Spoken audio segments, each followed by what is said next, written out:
ॐ शुक्लाम्बरधरं विष्णुं शशिवर्णं चतुर्भुजं प्रसन्नवदनं ध्यायेत् सर्वविघ्नोपशान्तये। अतः श्रीसौन्दर्यलहरी स्तोत्रम् ध्यानम्। भूमौ स्खलितपादानां भूमिरेवावलम्बनम् त्वयि जातापराधानां त्वमेव शरणं शिवे।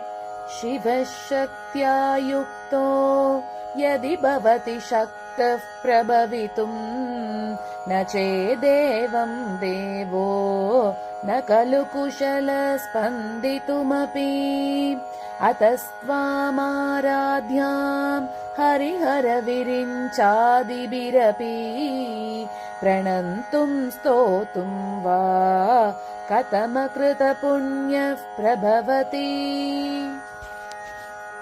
तनीयां सम्पांसुं तव चरणपङ्केरुहभवम् विरिञ्चिः सञ्चिन्वन् विरचयति लोकानविकलम्। वहत्येनं शौरिः कथमपि सहस्रेण शिरसाम् हरः संक्षोध्यैनं भजति बसितोद्धूलनविधिम्।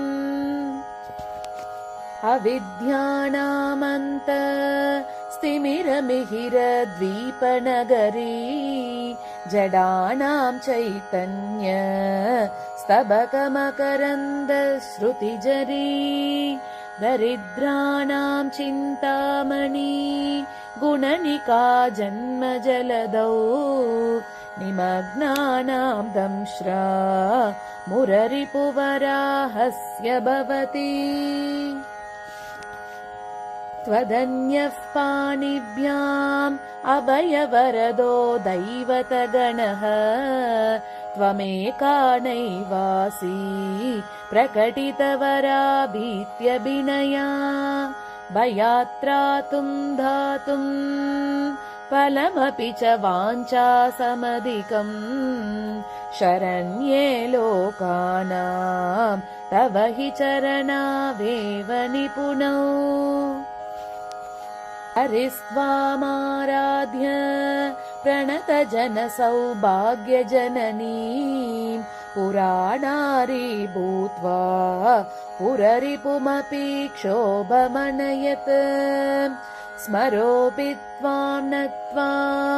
रतिनयनलेह्येन वपुषा मुनीनामभ्यन्तः प्रभवति हि मोहाय महताम्। धनुः पौष्पं मौर्वी मधुकरमयी पञ्चविशिखाः वसन्तः सामन्तः मलयमरुदायोधनरतः। तथाप्येकः सर्वं हिमगिरिसुते कामपि कृपाम् अपाङ्गाते लब्ध्वा जगदिदमणङ्गो विजयते। वनत्काञ्चीदामा करिकलभकुम्भस्तननता परीक्षीणा मध्ये परिणतशरच्चन्द्रवदना। धनुर्बाणान् पाशं सृणिमपि दधाना करतलैः पुरस्तादास्तां नः पुरमतितुराहो पुरुषिका। सुधा सिन्धोर्मध्ये सुरविटपि वाटी परिवृते मणिद्वीपे नीप उपवनवति चिन्तामणिगृहे। शिवाकारे मञ्चे परमशिवपर्यङ्कनिलयां भजन्ते त्वां धन्याः कतिचन चितानन्दलहरी। महीमूलाधारे कमपि मणिपूरे हुतवहम् स्थितं स्वादिष्टाने हृदि मरुतमाकाशमुपरि। मनोऽपि भ्रूमध्ये सकलमपि विद्वा कुलपतम् सहस्रारे पद्मे सहरहसि पत्या विहरसे सुधाधारासारैः चरणयुगलान्तर्विगलितैः प्रपञ्चं सिञ्चन्ति पुनरपि रसानायमहसः अवाप्य स्वां भूमिं भुजगनिभमद्युश्च वलयम् स्वमात्मानं कृत्वा स्वपिशिकुलकुण्डे कुहरिणी चतुर्भिः श्रीकण्ठैः शिवयुवतिभिः पञ्चभिरपि प्रभिन्नाभिः शम्भोः नवभिरपि मूलप्रकृतिभिः चतुश्चत्वारिंशत् वसुदलकलाश्रत्रिवलय त्रिरेकाभिः सार्धम् तव चरणकोणाः परिणताः त्वदीयं सौन्दर्यं तुहिनगिरिकन्ये तुलयितुम् कवीन्द्राः कल्पन्ते कथमपि विरिञ्चि प्रहृदयः यदा लोकौत्सुक्यात् अमरललना यान्ति मनसा तपोभिर्दुष्प्रापम् अपि गिरिशसायुज्य पदवीम् नरं वर्षीयांसं नयनविरसं नर्मसुजडम् तवापाङ्कालोके पतितमनुधावन्ति शतशः गले त्वे निबन्धाः कुचकलसविस्रस्तसिचया हठादृट्यत्काञ्च्यः विगलितदुकूला युवतयः क्षितौ 150 विसमधिकपञ्चाशदुदके हुताशे द्वाषष्टिः चतुरधिकपञ्चाशदनिले दिवि 230 मनसि च 465 मयूकास्तेषामपि उपरि तव पादाम्बुजयुगम् शरज्योत्स्ना शुद्धां शशियुतजटाजूटमकुटां वरत्रासत्राण स्फटिकघटिका पुस्तककरां सकृण्णत्वा नत्वा गतमिव सतां सन्निदतते मधुक्षीरद्राक्षा मधुरिमधुरिणाः फणिदयः कवीन्द्राणां चेतः कमलवनबालातपरुचिन् भजन्ते ये सन्तः कतिचितरुणामेव भवतीं विरिञ्चि प्रेयस्याः तरुणतरशृङ्गारलहरी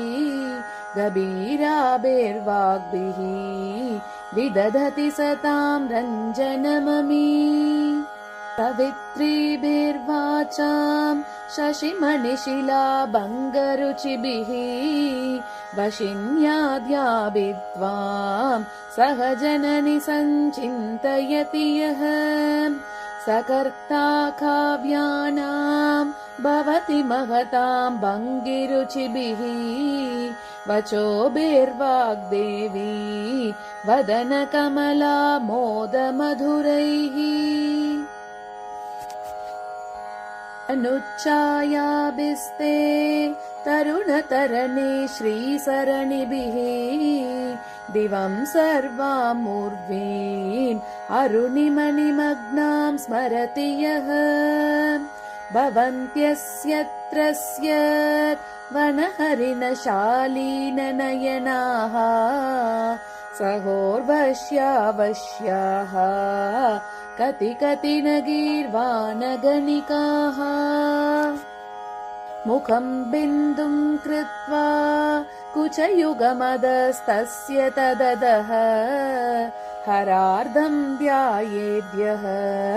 हरमहिषिते मन्मथकलाम् ससद्यः संक्षोभं नयति वनिता इत्यतिलघु त्रिलोकीमप्याशु भ्रमयति रवीन्दुस्तनयुगाम् किरन्तीमङ्गेभ्यः किरणनिकुरुम्बामृतरसम् हृतित्वामादत्ते हिमकरशिलामूर्तिमिव यः ससर्पाणां दर्पं शमयति शकुन्तादिप इव ज्वरप्लुश्चान्द्रिश्च सुकयति सुधाधारसिरया तटिल्लेखातन्वीं तपनशशिवैश्वानरमयीं निषन्नां शन्नामपि उपरि कमलानां तव कलां महापद्माटव्यां मृदितमलमायेन मनसा महान्तः पश्यन्तः ददति परमानन्दलहरीम् भवानि त्वं दासे मयि वितरदृश्चिं सकरुणाम् इति स्तोतुं वाञ्छन् कथयति भवानी त्वमिति यः तदैव त्वं तस्मै दिशसि निज सायुज्य पदवीं मुकुन्द ब्रह्मेन्द्र स्फुटमकुटनीराजितपदाम् त्वया हृत्वा वामं वपुरपरितृप्तेन मनसा शरीरार्धं शम्भोः अपरमपि शङ्के हृतमभूत् यदेतत्त्वद्रूपं सकलमरुणाभं त्रिनयनम् कुचाभ्यामानम्रम् कुटिलशशिचूडालमकुटम् जगत्सूते धाता हरिरवति रुद्रः क्षपयते तिरस्कुर्वन्नेतत् स्वमपि वपुरीशस्तिरयति सदा पूर्वः सर्वं ददितमनुगृह्णाति च शिवः तवाज्ञामालम्ब्य क्षणचलितयो भ्रूलतिकयोः त्रयाणां देवानां त्रिगुणजनितानां तव शिवे भवेत् पूजा तव चरणयोर्या विरचिताम् तथा हि त्वत्पाद उद्वहनमणिपीठस्य निकटे स्थिता ह्येते शश्वन् मुकुलितकरोतं समकुटाः विरिञ्चिः पञ्चत्वं व्रजति हरिराप्नोति विरतिम् विनाशं कीनाशः भजति धनधो याति निधनम् वितन्त्री माहेन्द्री विततिरपि सम्मीलितदृशा महासंहारेऽस्मिन् विहरति सती त्वत्पतिरसौ तपोजल्पशिल्पम् सकलमपि मुद्रा विरचना गतिः प्रादक्षिण्य क्रमणमशनाद्याहुतिविधिः प्रणामः संवेशः सुखमखिलमात्मार्पणदृशा सपर्यापर्यायः तव भवतु यन्मे विलसितम् सुधामप्यास्वाद्य प्रतिभयजरा मृत्युहरिणीं विपद्यन्ते विश्वे विदिशधमकात्यादिविशदः करालं यक्ष्वेलं कबलितवधः कालकलना न शम्भोस्तन्मूलम् तव जननि ताटङ्कमहिमा किरीटं वैरिञ्चम् परिहरपुरः कैटबबिदः कठोरे कोटीरे स्खलसि जहिजं भारिमकुटम् प्रणम्रेष्वेतेषु प्रसवमुपयातस्य भवनम् भवस्याभ्युत्थाने तव परिजनोक्तेर्विजयते अतेहोद्भूताभिः गृणिभिरनिमाद्याभिरभितः निषेव्ये नित्ये त्वाम् अहमिति सदा भावयति यः किमाश्चर्यं तस्य त्रिनयन समृतिं तृणयदः महासंवर्ताग्निः विरचयति नीराजनविधिम् तुश्चस्यातन्त्रैः सकलमतिसन्धाय भुवनम् स्थितस्तत्तत्सिद्धि प्रसवपरतन्त्रैः पशुपतिः पुनस्त्वन्निर्बन्धात् अखिल पुरुषार्थैकघटना स्वतन्त्रं ते तन्त्रं क्षितितलमवातीतरदितम् शिवः शक्तिकामः क्षितिरतरविश्चितकिरणः स्मरोऽहंसश्चक्रः तदनु च परामारहरयः अमीहृल्लेखाभिः तिसृभिरवसानेषु घटिताः भजन्ते वर्णास्ते तव जननि नामावयवताम् स्मरं योनिं लक्ष्मीं त्रितयमिदमादौ तव मनोः निधायैके नित्ये निरवधि महाभोगरसिकाः भजन्ति त्वां चिन्तामणि गुणनिबद्धाक्षवलयाः शिवाग्नौ जुह्वन्तः सुरभिघृतधाराहुतिशतैः शरीरं त्वं शम्भोः शशिमिहिरवक्षोरुहयुगम् तवात्मानं मन्ये भगवति नवात्मानमनघम् अतः शेषशेषीति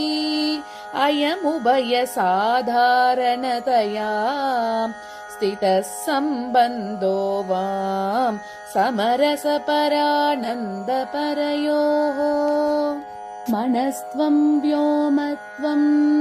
मरुदसि मरुत्सारतिरसि त्वमापस्त्वं भूमिः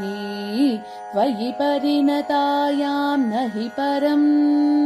त्वमेवे स्वात्मानं परिणमयितुं विश्ववपुषा चितानन्दाकारं शिवयुवति भावेन बिभृशे तवाज्ञाचक्रस्तं तपनशशिकोटिद्युदिधरम् परं शम्भुं वन्दे परिमिलितपार्श्वं परचिताम् यमाराध्यन् भक्त्या रविशशिशुची नाम विषये निरालोके लोके निवसति हि बालोकभुवने विशुद्धौ ते शुद्ध स्फटिकविशदं व्योमजनकम् शिवं सेवे देवीम् अपि शिवसमानव्यवसिताम् ययोः कान्त्यायान्त्याः शशिकिरणसारूप्यसरणेः विधूतान्तर्त्वान्ता विलसति चकोरीव जगति समुन्मीलत् संवेत् कमलमकरन्दैकरसिकम् भजेऽहं सत्वन्द्वम् किमपि महतां मानसचरम् यदालापातश्चादश गुणितविद्या परिणितिः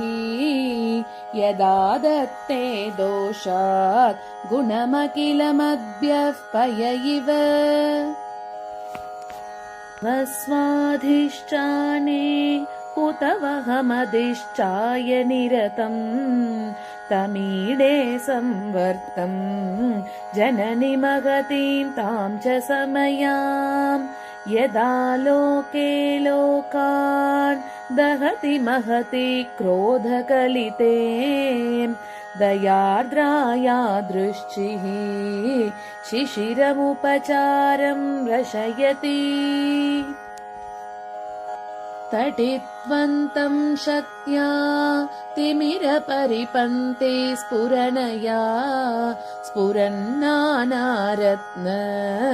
आभरणपरिणतेन्द्रधनुषम् तव श्यामं मेघम् कमपि मणिपूरैकचरणम् निषेवे वर्षन्तम् हरमिहिरतप्तं त्रिभुवनम् तवाधारे मूले सहसमयया लास्यपरया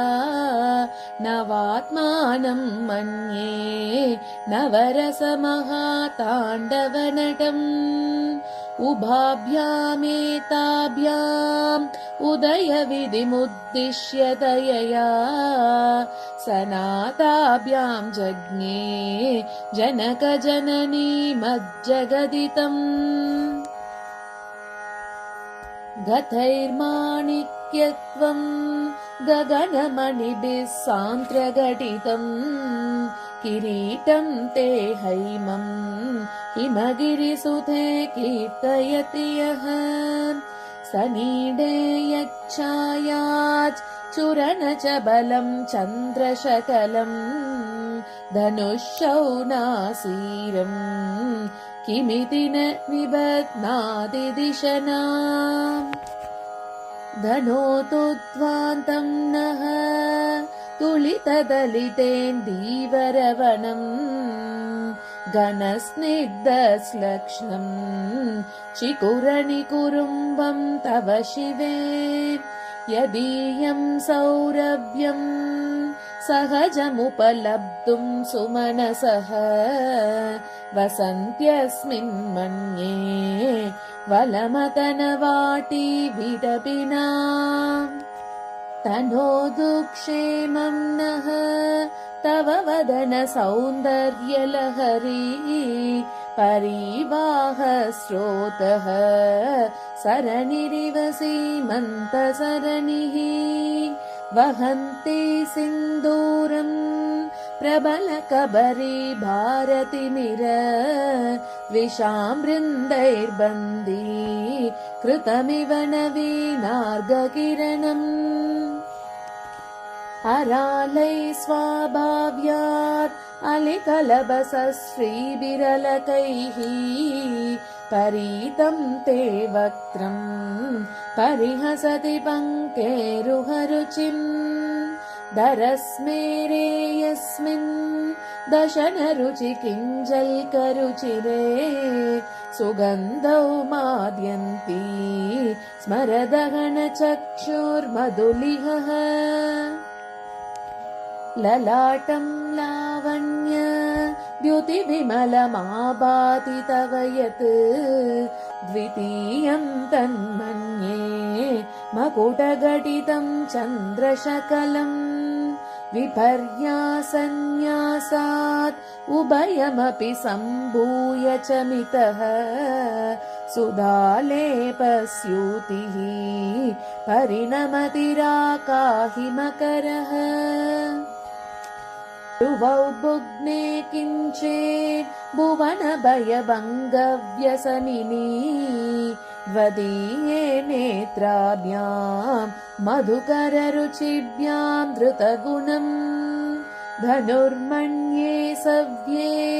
तरकरगृहीतं रतिपतेः प्रकोष्ठे मुष्चौ च स्थगयति निगूढान्तरमुमे अहसूते सव्यं तव नयनमर्कात्मकतया त्रियामां वामं ते सृजति रजनीनायकतया तृतीया ते दृश्चिः दरदलितहेमाम्बुजरुचिः समाधत्ते सन्ध्यां दिवसनिशयोरन्तरचरीम् विशाला कल्याणी स्फुटरुचिरयोध्या कुवलयैः कृपाधाराधारा किमपि मधुरा भोगवतिका अवन्ती दृश्चिस्ते बहुनगरविस्तारविजया ध्रुवं तत्तन्नाम व्यवहरणयोग्या विजयते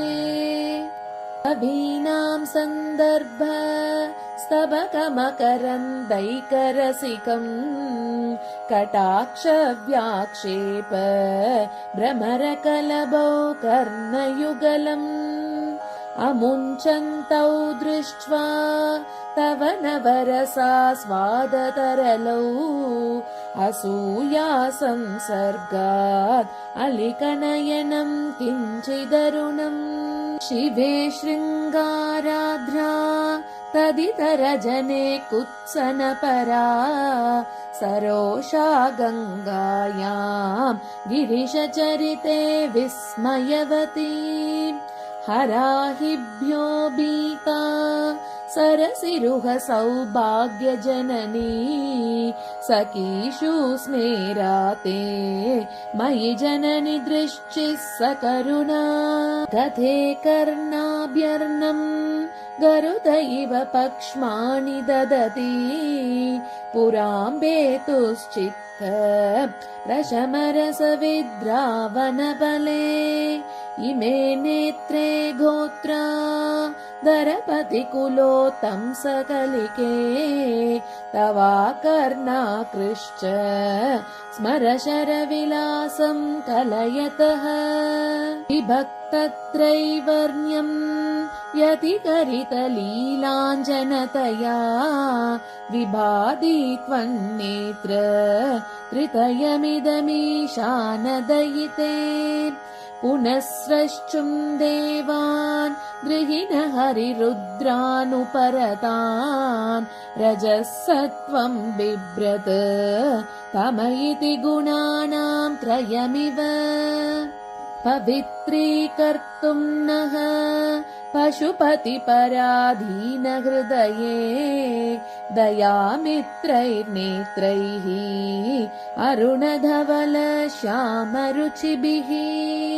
नतः शोनो गङ्गा तपनतनयेति ध्रुवममुम् त्रयाणां तीर्थानाम् उपनयसि सम्भेदमनघम् निमेषोन्मेषाभ्यां प्रलयमुदयं याति जगति तवेत्याहुः सन्तो धरणिधर राजन्यतनये त्वदुन्मेषाज्जातं जगति तमशेषं प्रलयतः परित्रातुं शङ्गे परिहृतनिमेषास्तव दृशः तवापर्णे कर्णे जपनयनपैशून्यचकिता निलीयन्ते तोये नियतमनिमेषाशपरिकाः इयं च श्रीर्भद्र शतपुटकवाटं कुवलयम् जहाति प्रत्यूषे निशि च विघटय्य प्रविशति दृशाद्रागीयस्या दरदलितनीलोत्पलरुचा दवीयां संदीनं स्नपय कृपया मामपि शिवे अनेनायं धन्यः भवति न च ते हानिरियता वने वा हर्म्ये वा समकरनिपातो हिमकरः अरालं ते पाली युगलमगराजन्यतनये न केशामाधत्ते कुसुमशरकोदण्डकुतुकम् तिरश्चीनो यत्र श्रवणपथमुल्लङ्घ्य विलसन् अपाङ्गव्यासङ्गो दिशति चरसन्धानदिशनाम् पुरद्गण्डाभोग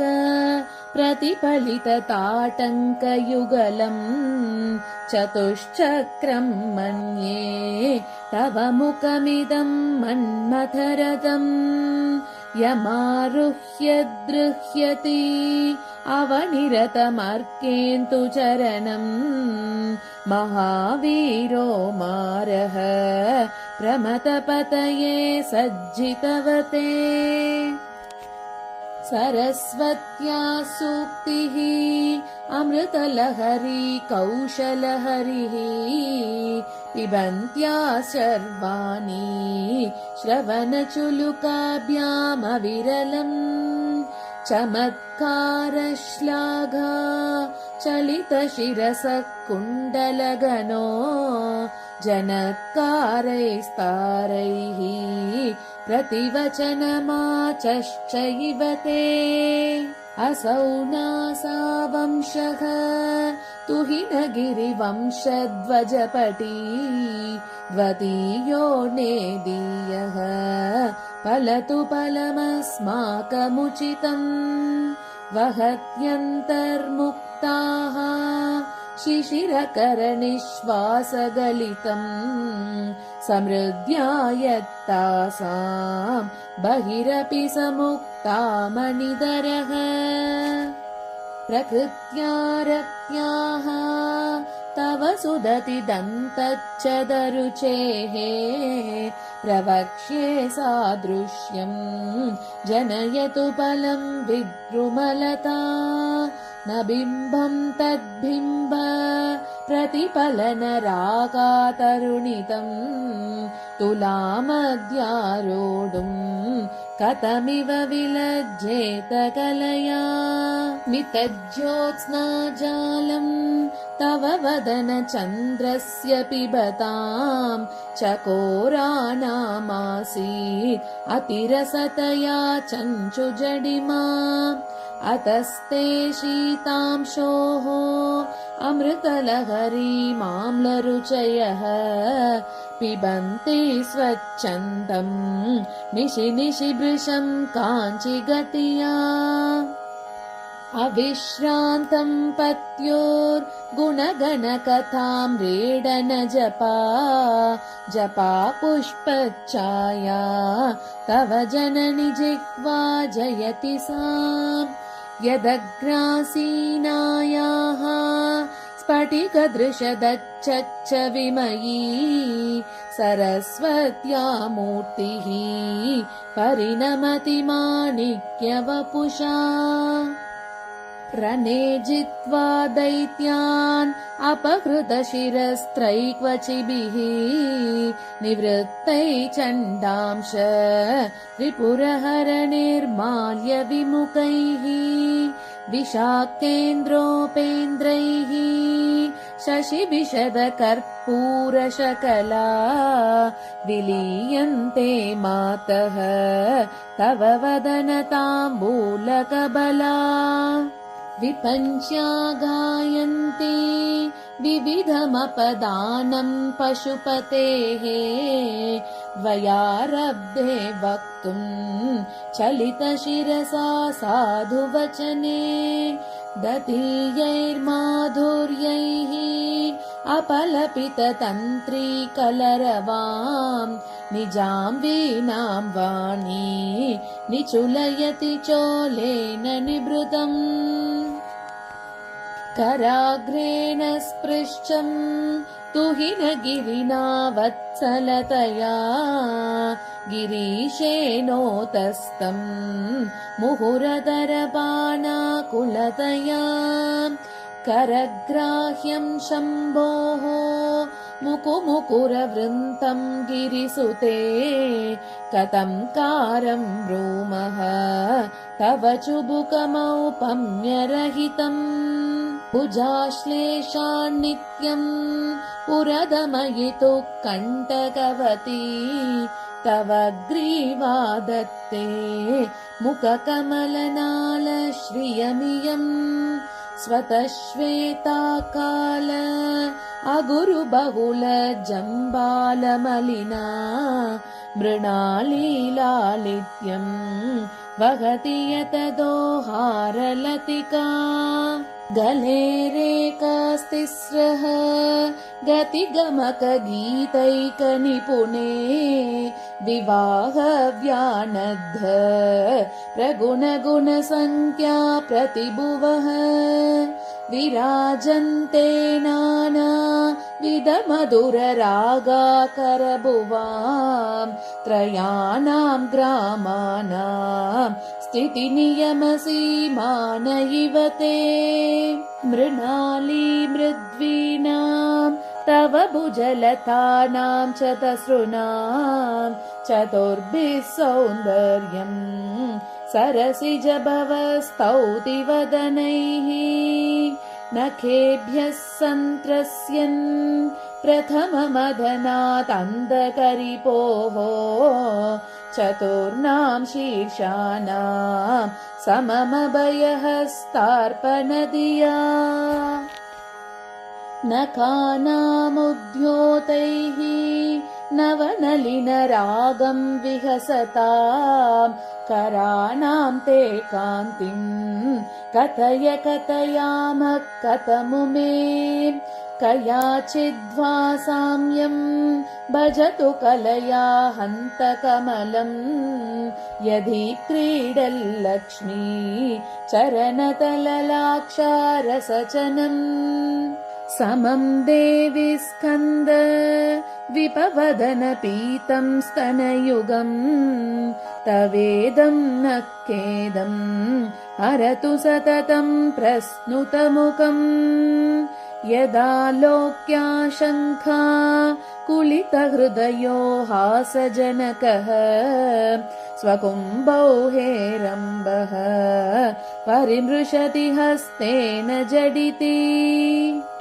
अमूते वक्षोजौ अमृतरसमाणिक्यकुतुपौ न सन्देहस्पन्दः नगपतिपताके मनसि नः पिबन्तौ तौ यस्मात् अविदितवधू सङ्गरसिकौ कुमारावध्यापि विरतवदन क्रौञ्चदलनौ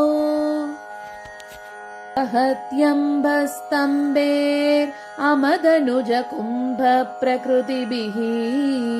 समारब्धां मुक्ताम् अनिबिरमलां हारलतिकां कुचाभोगो बिम्ब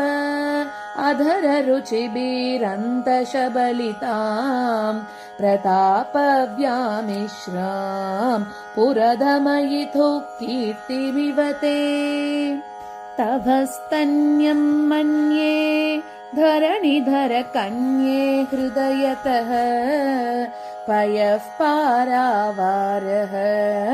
परिवहति सारस्वतमिव दयावत्या दत्तं द्रविडशिशुरास्वाद्य तव यत् कवीनां प्रौढानाम् अजनिकमनीय कवयिता हरक्रोधज्वाला बलिभिरवलीढेन वपुषा गभीरे तेनाभि सरसि कृतसङ्गो मनसि जः समुत्तस्तौ तस्मात् अचलतनये धूमलतिका जनस्तां जानीते तव जननि रोमावलिरिति यदेतत्कालिन्दी तनुतरतरङ्गाकृति शिवे कृशे मध्ये किञ्चित् जननि तव यद्भाति सुधियाम् विमर्दात् अन्योन्यम् कुचकलशयोरन्तरगतम् तनुभूतम् व्योम प्रविशदिव नाभिम् कुहरिणीम् स्थिरो गङ्गावर्तः स्तनमुकुलरोमावलिलता कलावालम् कुण्डम् कुसुमशरतेजो हुतभुजः रतेर्लीलागारम् किमपि तव नाभिर्गिरिसुते बिलद्वारम् सिद्धेः गिरिशनयनानाम् विजयते निसर्गक्षीणस्य स्तनतटपरेण क्लमजुषोः नमन्मूर्तेर्नारी तिलकशनकैसृट्यत इव चिरं ते मध्यस्य त्रिटिततटिनी तीरतरुणा समावस्थास्तेम्नः भवतु कुशलं शैलतनये कुचौ सद्यस्विद्य तटघटितकूर्पासभिदुरौ कषन्तौ दोर्मूले कनककलशाभौ कलयताम् तव त्रातुम् भङ्गात् अलमिति वलग्नम् तनुभुवा त्रिधानद्धम् देवी त्रिवलिलवली वल्लिभिरिव गुरुत्वम् विस्तारम् क्षितिधरपतिः पार्वती निजात् नितम्बाताच्छिद्य त्वयि हरणरूपेण निदधे अतस्ते विस्तीर्णः गुरुरयमशेषाम् वसुमतीम् नितम्ब प्राग्भारः स्थगयति लघुत्वम् नयति च करीन्द्राणाम् शुण्डान् कनककदली काण्डपटलीम् उभाभ्यामूरुभ्याम् उभयमपि निर्जित्य भवति सुवृत्ताभ्याम् पत्युः प्रणति कठिनाभ्याम् गिरिसुते विधिज्ञे जानुभ्याम् विबुधकरिकुम्भद्वयमसि पराजेतुम् रुद्रम् द्विगुणशरगर्भौ गिरिसुते निषङ्गौ जङ्गेते विषमविशिखो बाढमकृत यदग्रे दृश्यन्ते दशशरपलाः पादयुगली नखाग्रच्छत्मानः सुरमकुटशानैकनिशिताः ऋतीनाम् मूर्धानः ददति तव यौ शेखरतया ममाप्येतौ मातः शिरसि दयया देहि चरणौ ययोः पाद्यम् पातः पशुपतिजटा जूटतटिनी ययोर्लाक्षा लक्ष्मीः अरुणहरिचूडामणिरुचिः नमो वाकम् ब्रूमः नयनरमणीयाय पदयोः तवास्मै द्वन्द्वाय स्फुटरुचिरसालक्तकवते असूयत्यत्यन्तम् यदभिहननाय स्पृहयते पशूनामीशानः प्रमदवनकङ्केलितरवे मृषा कृत्वा गोत्र स्खलनमत वैलक्ष्यनमितम् ललाटे भर्तारम् चरणकमले ताडयति ते चिराधन्तः शल्यम् दहनकृतमुन्मूलितवता तुलाकोटिक्वानैः किलिकिलितमीशानरिपुना हिमानी हन्तव्यम् हिमगिरिनिवासैकचतुरौ निशायां निद्राणाम् निशिचरमभागो न विशदौ वरं लक्ष्मीपात्रम् श्रियमतिसृजन्तौ समयिनाम् सरोजं त्वत्पादौ जननि जयतश्चित्रमिह किम् अधं ते कीर्तीनाम् प्रपदमपदम् देवि विपदाम् कथं नीतं सद्भिः कठिनकमटिकर्परतुलाम् कथं वा बाहुभ्याम् उपयमनकाले पुरबिता यदादायन्यस्तम् दृशदि दयमानेन मनसा नखैर्नाकस्त्रीणाम् करकमलसङ्कोच शशिभिः तरूणाम् दिव्यानाम् हसत इव ते चण्डिचरणौ फलानि स्वसद्देभ्यः किसलयकराग्रेण ददताम् दरिद्रेभ्यो भद्राम् श्रियमनिशमह्नाय ददतौ तदाने दीनेभ्यः श्रियमनिशमाशानुसदृशीम् अमन्दं सौन्दर्य प्रकरमकरन्दं विकिरति तवास्मिन् मन्दार स्तबकसुभगे यातु चरणे निमज्जन्मज्जीवः करणचरण षट्चरणताम् पधन्यासक्रीडा परिचयमिवारब्धुमनसः स्खलन्तस्ते कीलम् भवनकलहं सा न जहति अतस्तेषां शिक्षाम् सुभगमणिमञ्जीररणितः चलादाचक्षाणाम् चरणकमलं चारुचरिते गतास्ते मञ्चत्वम् द्रुहिण हरिरुद्रेश्वरभृतः शिव स्वच्छाया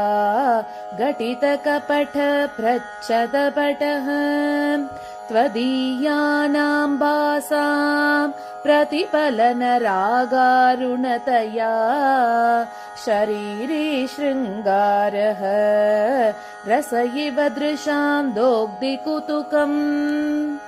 अरालाकेशेषु प्रकृतिसरला मन्दहसिते शिरीशाभाचित्ते दृशतु फलशोभा कुचतटे भृशं तन्वी मध्ये पृतुरुरसिजारोह विषये जगत्रातुं शम्भोः जयति करुणा काचिदरुणा कलङ्घः कस्तूरी रजनिकरबिम्बं जलमयम् कलाभिः कर्पूरैः मरकतकरण्डं निबिडितम् अतस्त्वद्भोगेन प्रतिदिनमिदं रिक्तकुहरम् विधिर्भूयो भूयः निबिडयति नूनं तव कृते पुरारातेरन्तः पुरमसि ततस्त्वच्चरणयोः सपर्यामर्यादा तरलकरणानामसुलभाम् तथा ह्येते नीताः शतमकमुखा सिद्धिमतुलाम् तव त्वारोपान्तः स्थितिभिरनिमाद्याभिरमराः कलत्रं वैधात्रम् कति कति भजन्ते न कवयः श्रियो देव्या को वा न भवति पथिकैरपि धनैः महादेवं हित्वा तव सति सती नाम चरमे कुचाभ्यामासङ्गः कुरवकतरोरप्यसुलभः गिरामाहुर्देवी द्रुहिण गृहिणीमागमविदो हरेः पत्नीं पद्मां हरसहचरीमद्रितनयाम् तुरीया कापि त्वं दुरधिगमनिस्सीममहिमा महामाया विश्वं भ्रमयसि परब्रह्ममहिषी कदा काले मातः कथय कलितालक्तकरसं पिबेयं विद्यार्थी तव चरणनिर्नेजनजलम् प्रकृत्या मूकानाम् अपि च कविता कारणतया कदा दत्ते वाणी मुखकमलताम्बूलरसताम्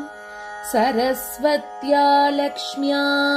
विधिहरिसपत्नो विहरते रतेः पातिव्रत्यम् शिथिलयति रम्येन वपुषा चिरं जीवन्नेव क्षपितपशुपाशव्यतिकरः परानन्दाभिज्ञम् रसयति रसं त्वद्भजनवान् प्रदीपज्वालाभिः दिवसकरनीराजनविधिः सुधासूतेश्चन्द्रो फलजललवैरर्घ्यरचनाम् स्वकीयैरम्भोभिः सलिलनिधिसौहित्यकरणम् त्वदीयाभिर्वाग्भिः तव जननि वाचां स्तुतिरियम् यदक्षरपदभ्रष्टं मात्राहीनं तु यद्भवेत् तत्सर्वं क्षम्यतां देवी नारायणि नमोऽस्तुते विसर्गबिन्दुमात्राणि पदपादाक्षराणि च न्यूनानि चातिरिक्तानि क्षमस्व परमेश्वरी अन्यथा शरणं नास्ति त्वमेव शरणं मम तस्मात् कारुण्यभावेन रक्ष रक्ष महेश्वरीम् सर्वं श्रीजगदाम्बार्पणमस्तु ॐ तत्सत्।